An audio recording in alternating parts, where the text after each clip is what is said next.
My idea was to become a print reporter, but I took a class, a multimedia class, and learned how to make, to do video and audio, and as it turned out, I just loved it.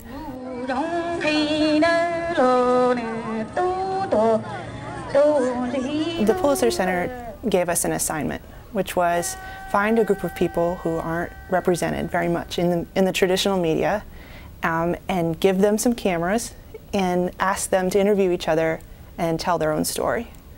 And so I was looking for a group of people who you never see in the media, and asked around different people that I knew to see who might fit the bill, and got in touch with the Hmong people through the Hmong Student Association at UNC. At first I wanted to do orphans, but you can't go get releases, you gotta go through the courts. And we had a certain amount of time to do it. Someone turned me on to Camp Hill, a beautiful community in Santa Cruz, California. And everybody there has some sort of disability. How old are you? I'm 49! You're 60 years old. You're the oldest resident here. You are the oldest one. Yeah. The most beautiful thing that I found there was that even though they had disabilities, they had so many abilities. So I tried to incorporate some of their footage that they shot with some of the footage that I shot, and that's how it came about. I went to UNC to become a trained photojournalist, and very integrated in the program is video and audio training because there's so much multimedia.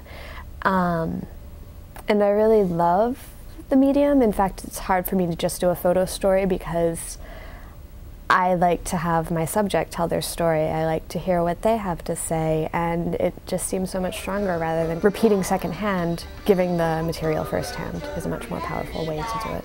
Most of my videos are done because I feel very passionately about the subject.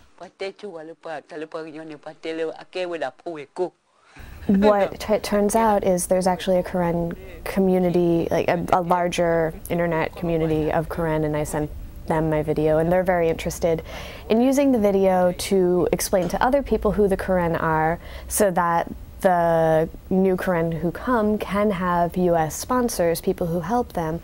So I think that's fantastic. The most challenging thing for me as a journalist was the total lack of control over the subject, which was a great experience, but definitely something new, because usually you're in control of the camera and you ask the questions, but for this assignment I had to turn over the cameras, and in addition to that, some of the interviews were conducted in Hmong, and so I didn't even know the content of them until several days later when I got the translations.